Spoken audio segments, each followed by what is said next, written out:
নমস্কার বন্ধুরা, FM cooking ব্লগে আপনাদের সবাইকে স্বাগত। আজকে আমি হাফ কাপ সুজি দিয়ে একটা ব্রেকফাস্টের রেসিপি তৈরি করছি। আশা করছি ভালো লাগবে। ভালো লাগলে ভিডিওটি লাইক কমেন্ট শেয়ার করবেন। চলুন তাহলে শুরু করি।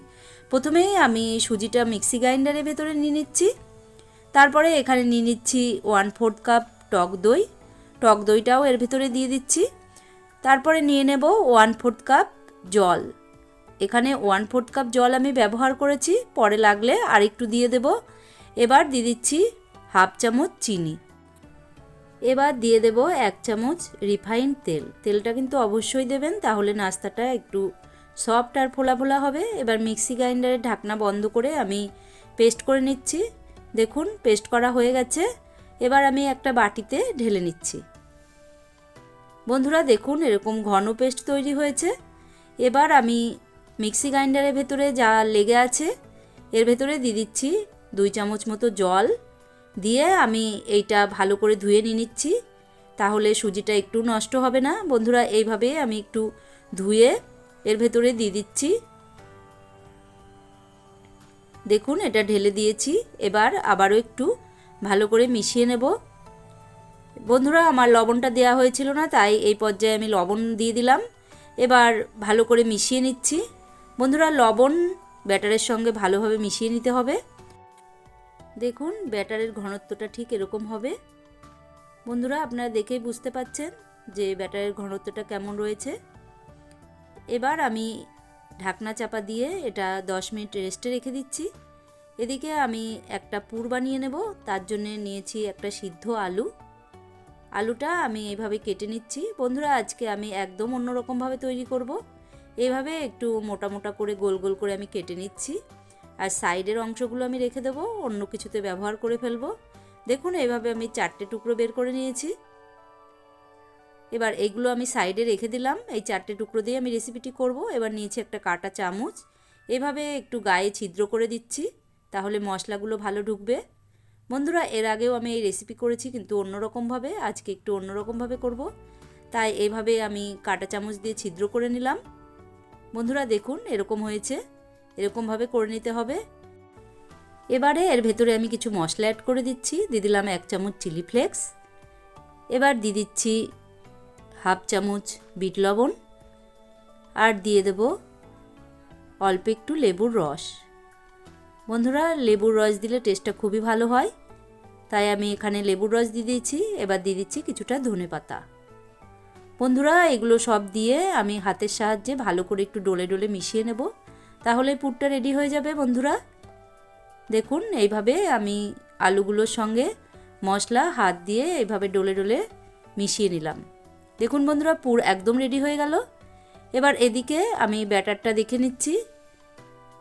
দেখুন ব্যাটারটা আবারও একটু নাড়িয়ে নিচ্ছি। বন্ধুরা এবার এর ভেতরে আমি দিয়ে দেব বেকিং সোডা। আমি এখানে 1/4 চামচ বেকিং সোডা নিয়েছি।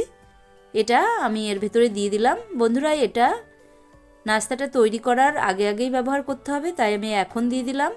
দিয়ে আবারও একটু ভালো করে মিশিয়ে নিচ্ছি। মিশিয়ে নেওয়া হয়ে গেছে। এবার দিয়ে দিলাম জিরে। আমি এখানে কাঁচা জিরে ব্যবহার করেছি।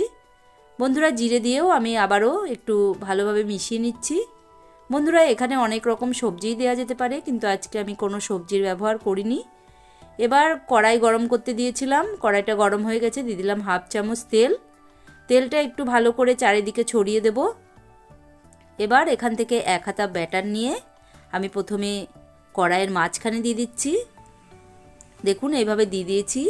এবার আমি ঢাকনা চাপা দিয়ে দেব। ঢাকনা চাপা দিয়ে 1 মিনিট একটু আমি রান্না করে নেব। দেখুন ওপরটা একটু শুকনো শুকনো হয়ে গেছে। এবার আমি এখানে দিয়ে দেব টমেটো সস।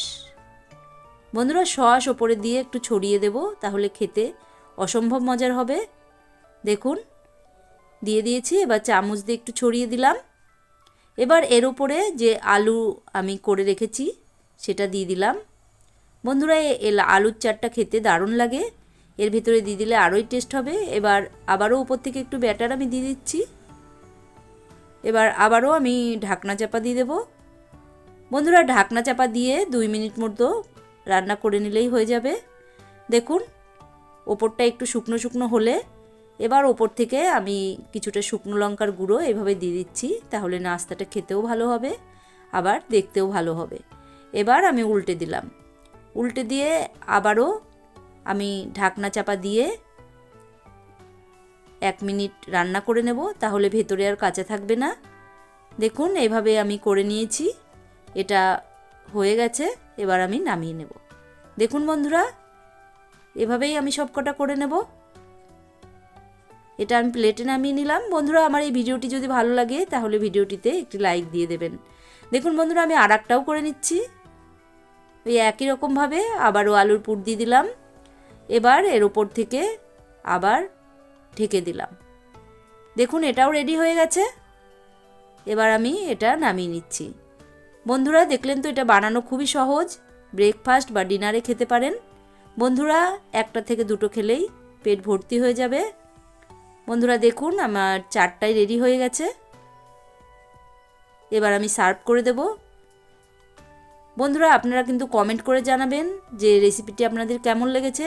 ভালো লাগলে লাইক, কমেন্ট, শেয়ার করবেন। দেখুন বন্ধুরা, কতটা সফট নরম হয়েছে।